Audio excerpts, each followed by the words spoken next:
Welcome. So this is a new installment of something we're trying to do here on the Match Chess channel. I'm gonna call it, name is not classified, or name is not solidified yet. I'm going with Meet the Match Chess People. So today we have Adam. Adam, tell us a little bit about yourself. What got you into Jiu-Jitsu? What you do for work, and how does Jiu-Jitsu integrate into that work-life balance? I got into Jiu-Jitsu through a chiropractor that I went to one time. So snapped your back and you were like, oh! He did. I need more back problems. He literally Jiu-Jitsu'd me into Jiu-Jitsu. I went once to a gym that was not awesome, and I had a terrible experience to begin with. The people weren't welcoming. Probably a gym that wasn't Match Chess. It was not Match Chess, yes. It was a different place, still in Seattle. Won't be named. Probably, I don't even remember the name. Doesn't matter. They were a terrible place. There are such thing as not fun Jiu-Jitsu gyms, and then I didn't come for years. And then I had other friends get into Jiu-Jitsu and bug me to come and show up. And I Googled gyms around the area, and Match Chess was the closest gym to me and had a bunch of really positive reviews. And then I signed up while I was on a trip out of the country. And really? Got real So where nervous. were you when you signed up for Match Chess? I was in Iceland when I Iceland? signed up. Yeah. What were you doing out there? Just experiencing Reykjavik. That's awesome. Yeah. Seeing volcanoes. That's really.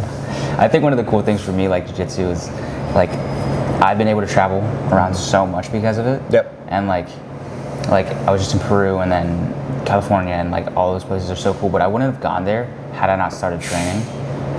And like I know you were talking about a while ago, like you did a cross-country trip. Yep. And then you just stayed there. Yeah. I mean, I agree with you. Like, I haven't traveled for Jiu-Jitsu yet or anything like that, but it's exciting for me to, whenever I'm taking a longer trip somewhere, to be able to like just pop into the gym. That's a thing I've never had the chance to experience before. Yeah, well, I think that's something that you definitely should, because at least from my perspective, like that's been the thing that's been able to like get me out. Like I would never. It's really like out of my head to like take a vacation, because I'm like, oh my god, I'm spending so much money. Yeah, Jiu-Jitsu is also your job too. Right. So. But like when you, what it allows, I feel like, for you to do is like, you can go anywhere, and then you can find a gym, and it's like you can still be like somewhat productive on your vacation, still feel like you're training. Get a work out in, but you don't even realize you're just having a good time, hanging out with like cool people that all have the same interests. Yeah. So I think that's one of the cool things like within traveling and Jiu-Jitsu. Totally. Yeah. Instead of slamming your vacation, you just go and travel and train a little bit too. Yeah. So backing up a little bit, why was it Match Chess that you decided to go with? Or more specifically, what about the other gyms did you not like? So I didn't travel and try any other gyms, believe it or not. So for me, it started with Match Chess being the closest gym.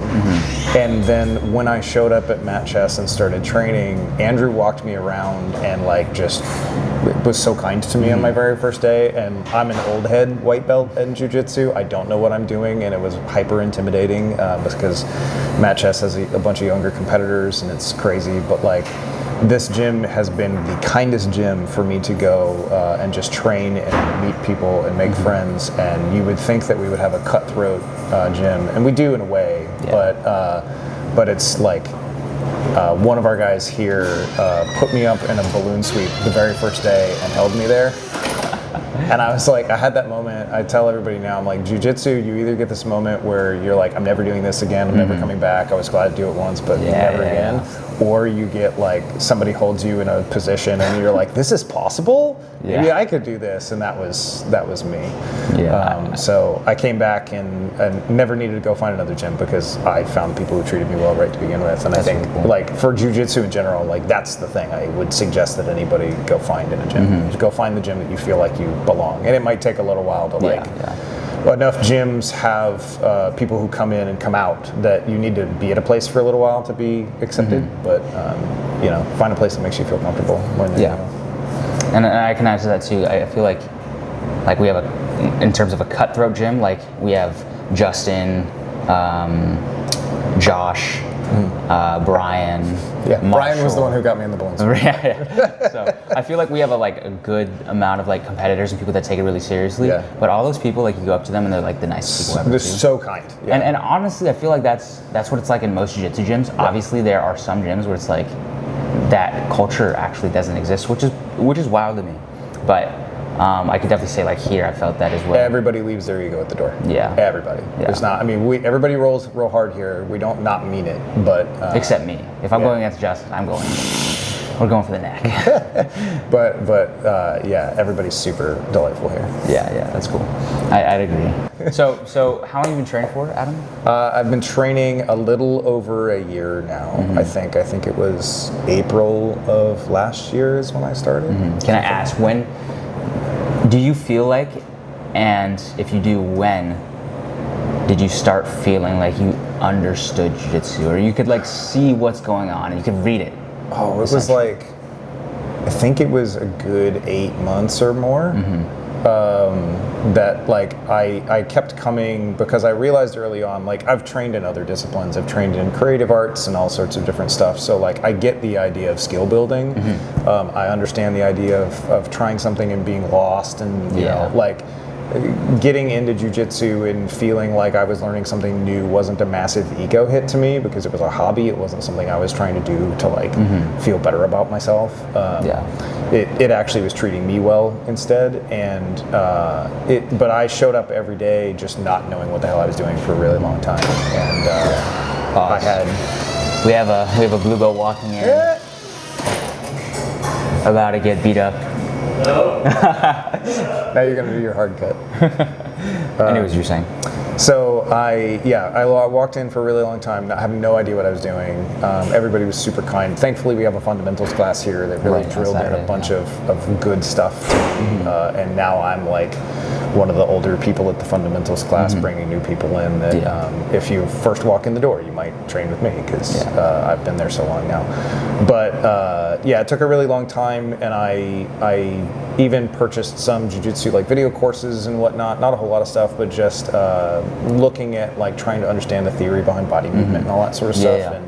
And once I started really breaking it down to a couple simple positions and a couple simple goals, everything got way easier to understand. So I would still say I'm terrible at jiu-jitsu, but you can kind of. Yeah, I at least understand the purpose of what we're trying to do and the overarching goals of stuff. Like whether or not my body can do the mechanical movement, or whether or not I have to find my own unique way of doing it, or whether I can execute it against anybody here is a totally different question. But like, that's, for me, jiu-jitsu's fun. It's not, I'm not trying to kill myself to like make it. And I think that's what you mentioned, like the fundamentals class, and like you're now one of the older people or more senior people that have been in that class. Sure. What is it like going from, like you were a student, and you're still a student, everyone's still a student. Absolutely, yeah. But I say now I'm older and I've been training a year. It's just I'm really consistent. Well, I think it's like, you know, you've been there for a year, and you've been in this fundamentals program which runs every 3 months. Yeah. You know, so you've experienced like 4 times the amount of fundamentals that I'd say a regular person has. So you have moved into this sort of role as a teacher with, you know, a brand new student. And we're gonna pause real quick so Isabella can close the door. This is gonna be really loud. Yeah, so what was it like transitioning from, you know, a student, you're still a student, but you're now teaching new people? What is that, do you find like, do you enjoy that kind of role?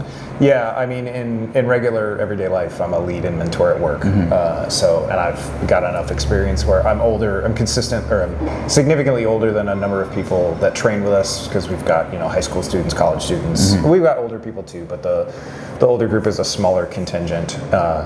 And so, like, it's not like I'm trying to train and teach people as a white belt and like tell them about jiu-jitsu a lot. For me, it's more if I have a slightly better experience at a position, or if people look at me like I'm good at something, or a lot of it for me is trying to coach people with mindset. Like if you're walking in the door and you're super intimidated at fundamentals and you clearly have no idea what you're doing and you're like deer in headlights look, like I want to take you aside and just be like, hey, like you're perfectly fine. Let's make sure you have fun today. Let's make sure that you don't get hurt, that you only experience the things that you experienced today. Let's not throw you in this massive deep end. Like there's plenty of time to do that. So I'll like, there's a couple of times where I've been in Matt's fundamentals class, and like Matt will teach one thing and there's somebody who like literally has no idea what they're doing. So I'm like, let's put feet on hips and do cross collar sleep today. Like Matt is trying to teach reverse de la Hiva and transitions between it. You don't even know how to pronounce reverse de la Hiva. So let's just put feet on hips and then slide around a little bit, and that'll be cool. So yeah, that's cool. So I think we'll end it there. I think we had some cool stuff. Awesome. Is there anything else you want to add? Come to Mat Chest. Start jiu-jitsu. Even if you don't come to Mat Chest, start jiu-jitsu. It's good. Like that. Anyways, goodbye, Isabella. All right, guys. So that has been the first installment of Meet the Match Chess People. Name still loading. Maybe that. Maybe It sounds good. Maybe It it's sounds perfect. good. Maybe it is perfect. I like Meet Match Chess. Meet Match Chess. Meet Match Chess. There we go. Yeah. Meet Match Chess. So that has been the first installment of Meet Match Chess. We have Adam here, white belt of 1 year, training every day. Look out. Look out. Not dangerous at all. He's dangerous. Watch out for him. Anyways, it's time to go train. We'll see you guys later. Thank you.